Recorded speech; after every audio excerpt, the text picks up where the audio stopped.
Long ago, in the peaceful village of Umuoba, the night sang with the sound of crickets and drums. That was the night Obianuju, a young woman with eyes soft as the evening sky, gave birth to her first child. The moon was full, glowing bright like the palm wine gourd of the gods. The elders said, "A child born under a full moon is touched by destiny." The women danced and clapped, and the baby cried a strong cry that echoed through the huts. They named him Ekin, meaning gratitude to God. In Umuoba, every newborn was washed with river water at dawn. It was more than a bath, it was a blessing. The mothers believed the water carried away curses, sickness, and the dust of the womb. The village midwives gathered with their calabashes and herbs, waiting to dip baby Ekin in the stream. But Obianuju stepped back. Her hands trembled, her eyes filled with fear. "No," she said softly, "he must not touch the river." The women gasped. One whispered, "Is she mad? Who refuses the cleansing of a child?" Days passed, then weeks. Every time the villagers came with advice, Obianuju smiled politely but refused. She bathed herself, she cleaned her compound, but her child, never once did she let water touch him. They said, "The child will fall sick." They said, "He will smell, he will suffer." But Ekin grew strong. His skin glowed, his laughter was music. Still, people began to whisper. At the marketplace, women spoke behind baskets of yam and pepper. They said, "Perhaps Obianuju's child is cursed." They said, "No, she must be hiding something." Children pointed and teased, calling him Nwata Mmiri Jigh letter 1ECB, a H letter 1E5, the child untouched by water. Obianuju held her son tighter, tears shining in her eyes. "Let them talk," she whispered. "One day they will know why." By the time Ekin could run, he had already learned shame. Other boys would splash water near him at the stream, laughing. "Come and bathe, moon boy," they taunted. He would run home crying, asking, "Mama, why won't you let me be like them?" Obianuju would wipe his tears and say, "My son, when the time is right, you will understand. Until then, never touch the river."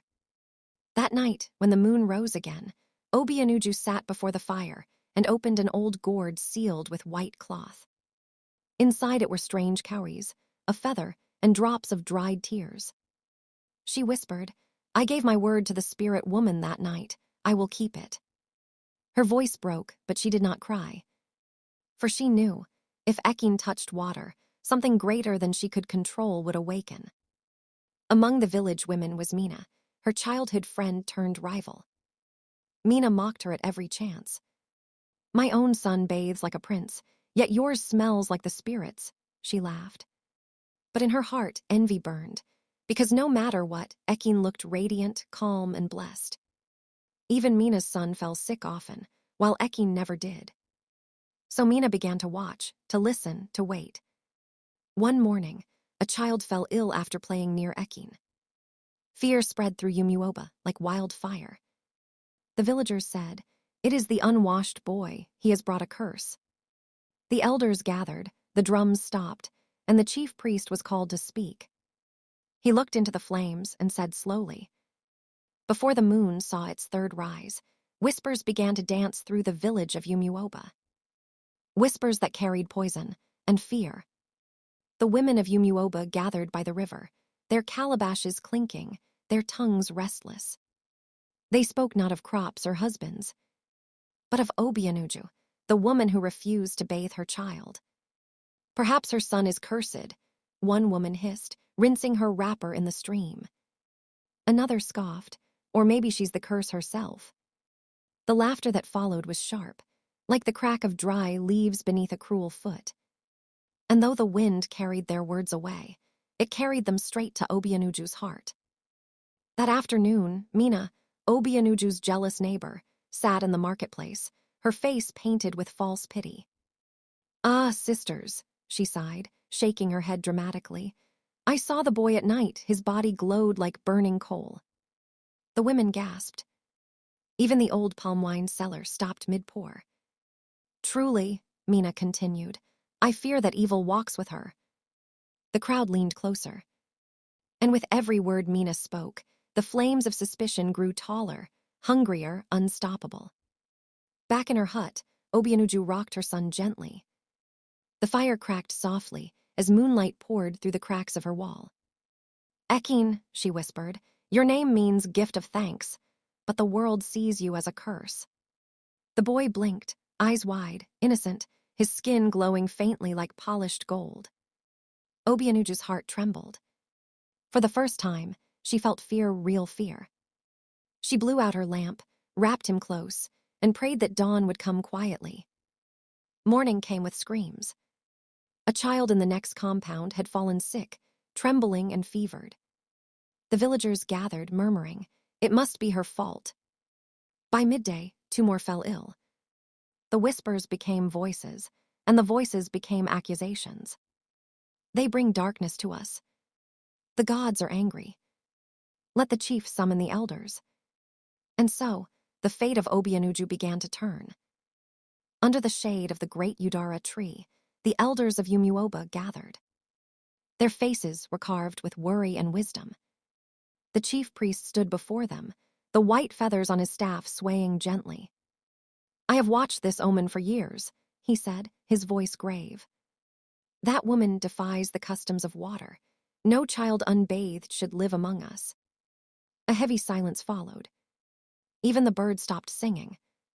Then the oldest elder spoke softly, "But what if her reason is sacred?" The others turned to him, puzzled. But no one dared to answer. That night, as the wind wailed through the village, a shadow drifted into Obianuju's compound. A woman's form, pale and glowing, her eyes deep as rivers. Obianuju froze. "Who are you?" she whispered. The spirit smiled faintly. "Do not fear me, daughter of the earth. The child you bear carries a light that waters cannot touch. Protect him, for the day of unveiling is near." Before Obianuju could speak again, the spirit faded into the mist, leaving the scent of rain that never fell. At dawn, the chief priest awoke with a jolt. He had seen the same spirit in his dreams. Sweat clung to his brow as he rose and went to the shrine. Before the carved idols, he spoke. "If the woman's son touches the waters, the land will bleed. The river will dry. The truth will come, but only through pain." He trembled, for even he did not understand the full meaning of what he had seen. By evening, the drums called everyone to the village square. The elders stood tall before the crowd. Obianuju stood at the center, clutching her son. The chief priest raised his staff. "By the will of the ancestors, the woman and her son shall be sent away before the next moon. Their presence brings unease. Let them dwell where the forest whispers." Gasps filled the air. Mina smiled. And as the sun dipped behind the trees, Obianuju turned once more toward her people, her eyes burning with unshed tears. When the moon rose that night, it found 2 lonely shadows walking into the unknown, a mother and her child, banished by fear, guided only by faith. Obianuju's feet sank into the soft soil as she entered the forest. The trees whispered, bending slightly as though to greet her. Her son, Ekin, clung to her back, quiet but awake, his faint golden glow lighting their path like a lamp. Every sound was alive. Frogs croaked like old men gossiping, owls hooted their warnings, and the wind hummed a tune only the spirits could understand.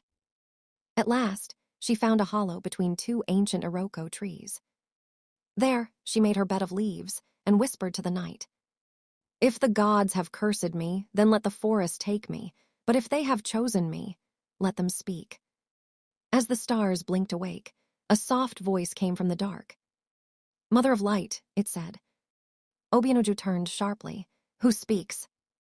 A mist began to rise, swirling gently until it formed the face of an old woman, the same spirit who had appeared before.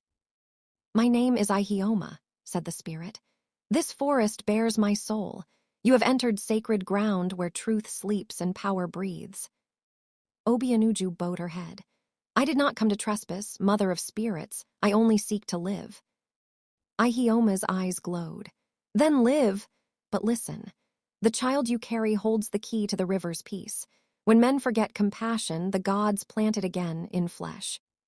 Before Obianuju could ask what that meant, the wind scattered the spirit's form into 1,000 fireflies that danced around her and vanished. Days passed. Obianuju learned to live like a forest woman. She gathered fruits, fetched honey, and built traps for rabbits. Ekin grew fast, his laughter echoing through the trees like birdsong. But sometimes, when he played near the river that cut through the forest, his glow brightened until the water shimmered back at him like a mirror of gold. And each time, Obianuju would shout in fear, "Ekin, away from the water." She did not know why, only that her heart warned her every time he went near. One night, thunder rolled over Ihioma's forest. The sky tore open with rain and fury. Obianuju gathered her son and hid under their leaf shelter, praying for it to pass. But amid the storm, a deep cry rose, not from man nor beast. It came from the river. Obianuju froze. The river was glowing, its waves thrashing like a creature in pain.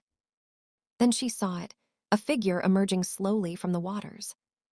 A woman, half light, half storm, her eyes ancient, her hair flowing like smoke. "Obianuju," the spirit called, her voice echoing like thunder through stone. "Why do you hide the child of promise?" Obianuju trembled, holding her son close.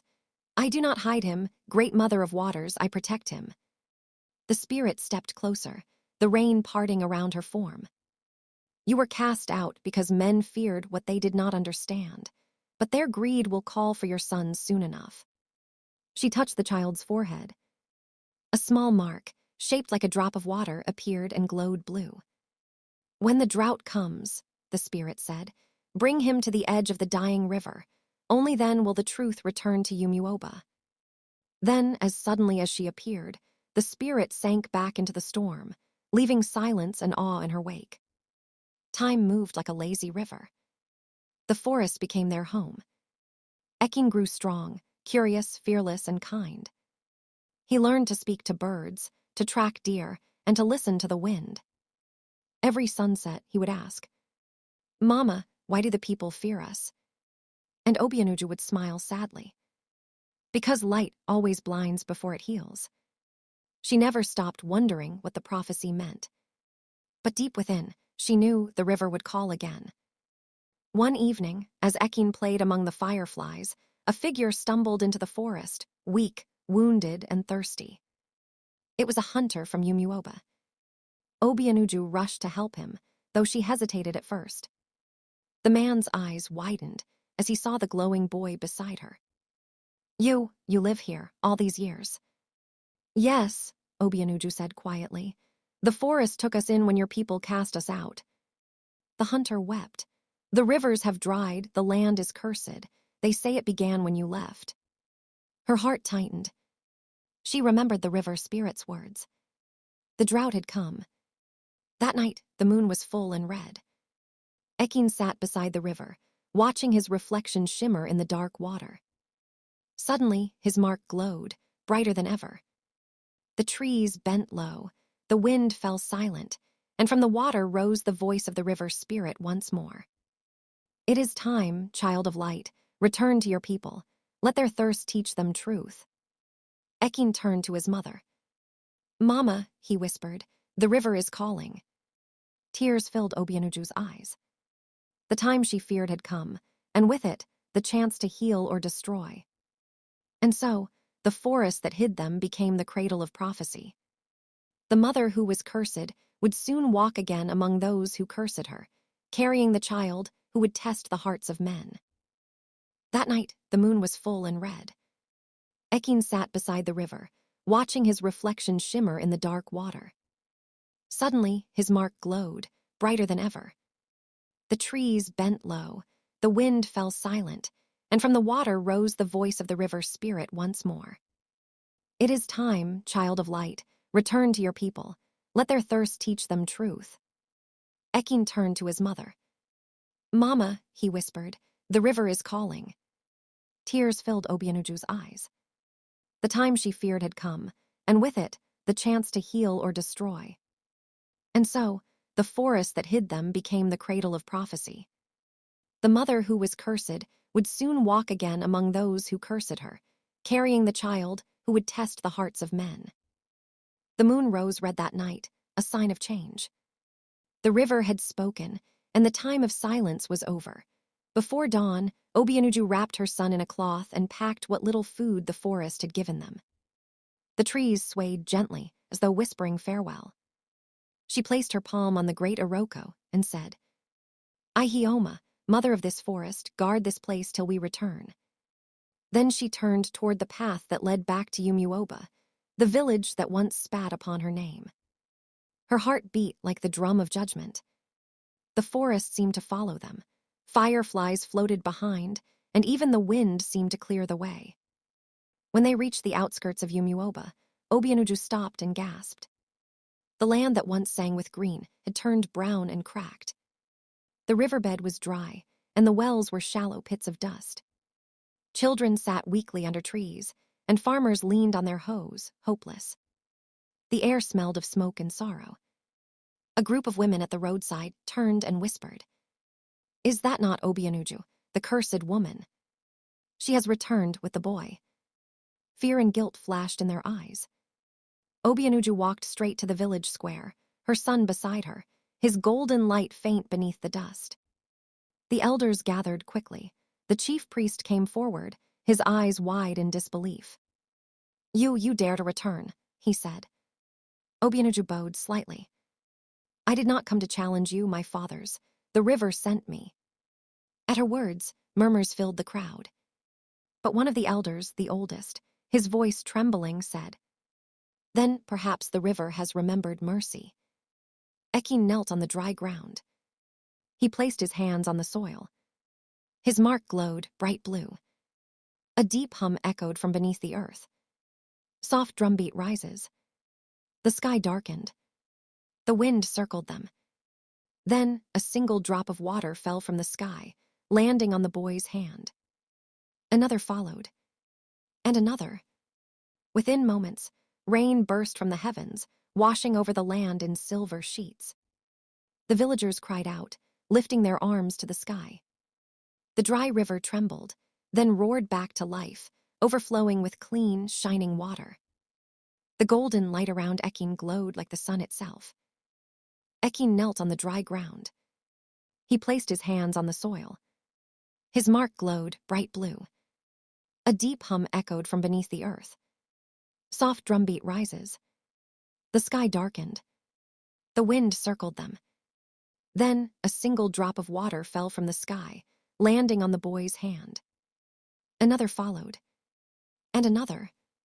Within moments, rain burst from the heavens, washing over the land in silver sheets. The villagers cried out, lifting their arms to the sky. The dry river trembled, then roared back to life, overflowing with clean, shining water. The golden light around Ekin glowed like the sun itself. For 3 days, it rained without stopping. The rivers overflowed. The crops sprouted green again. Children danced in the mud, laughing freely for the first time in years. Ekin smiled as he watched them, his glow now gentle and warm. The chief priest declared a feast in his honor, but Obianuju refused gold, gifts, or praise. "We needed humility," she said. "Now that the land has it, our hearts may heal too." On the 3rd night, when the rain ceased, the river sang, truly sang, its waves humming a melody only spirits could compose. Under the moonlight, Obianuju stood beside her son at the water's edge, and so the curse was broken not by power, but by patience. Not by vengeance, but by mercy. The mother who was cast out became the savior of her people. And the boy who was never bathed became the river that would never dry. The reflection showed 3 faces, hers, Ekin's, and that of the river's spirit, smiling faintly. The voice echoed once more, soft as mist. "You have kept faith, woman of light. The land is clean again."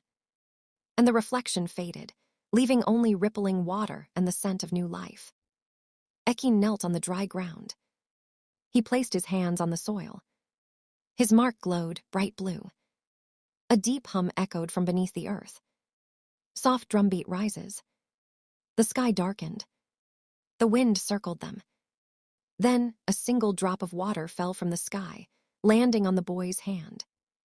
Another followed, and another. Within moments, rain burst from the heavens, washing over the land in silver sheets. The villagers cried out, lifting their arms to the sky.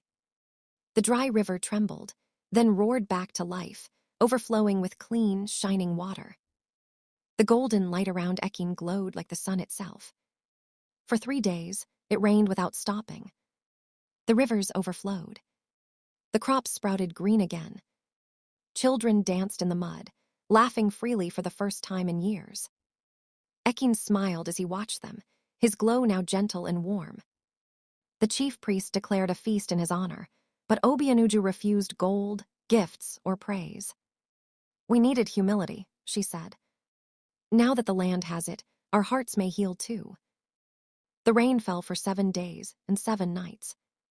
The land of Umuoba drank deeply from the tears of heaven. And when the sun finally rose, everything sparkled green, new, and alive once more. The people rejoiced. The air smelled of wet earth and blessings. The trees that once bowed in thirst now stood tall, proud, and full of leaves. But while the people celebrated, Obianuju and her son Ekin sat quietly by the riverbank. The same river that had once dried at his touch now flowed freely, singing softly, as though whispering gratitude. Obianuju looked at her son, her eyes gentle and proud. "My child," she said softly, "you have done what even the bravest men could not." Ekin turned to her and smiled, though his heart carried questions that longed for truth. That evening, the village elders gathered beneath the great Iroko tree. The air was still. The chief priest stood before the people, his voice deep and firm. "Chief priest, the gods have revealed the truth," he said. "The boy Ekin is not a curse, but the chosen one. His mother's suffering was the seed of our redemption." A hush fell, even the birds seemed to listen. He turned to Obianuju and bowed deeply. "Long ago, you were cast out because of lies. The same lies that nearly destroyed our land." Murmurs spread like ripples in the river. From the crowd, an elder woman stepped forward, trembling, her eyes clouded with guilt. It was Bumi's mother, the woman once called Mina, who had envied Obianuju's peace and land so many years ago. Mina weeping. "Forgive me," she cried. "I was the one who lied, I was the one who caused your pain." Her voice cracked like dry wood. The villagers gasped. Some covered their mouths in disbelief. Obianuju looked at her, long and hard. And then she sighed deeply. "I forgive you," she said, "for my heart has no room left for hatred." Her words fell softly, yet they struck the earth with power. The chief priest raised his hands toward the sky. "The gods have seen your heart," he said, "and they are pleased." The chief priest turned to Ekin. "Your birth carried a prophecy," he said. "Your mother was warned never to bathe you, for the spirits of the water feared your light. If you had been bathed as a child, your destiny would have drowned before it began." Ekin's eyes widened. He remembered the night he dove into the stream to save the girl, and how the water vanished at his touch. "It was the power of truth," the priest continued. "Your purity dried up the evil that lived in our waters. And the tears of the one you saved watered the earth again." From the crowd, Aduka stepped forward, her eyes shining. She looked at Ekin and smiled, the same smile that had once called him from the shadows. Narrator softly. In that moment, the boy who was once cursed and the girl who was once condemned saw the same light in each other's hearts. Their paths, once separate by pain and fear, now intertwined like vines growing toward the same sun. The king, old and humbled, walked forward, removing his crown. "For every unjust banishment," he said, "our law demands restitution. You and your mother, Obianuju, shall be counted among the royal family, forever." The people clapped, tears rolling down their faces. Children ran through puddles of leftover rain, singing songs of Ekin the Lightborn and Obianuju the Patient One. Mina and her daughter Bumi were banished to the forest, The same forest where Obianuju had once wept, a lesson to all that envy bears bitter fruit. But Obianuju's heart remained calm. She bore no joy in their downfall, only peace and justice fulfilled. And so, the village of Umuoba learned a lesson that no moon will ever let them forget. That truth may be mocked. That patience may be punished.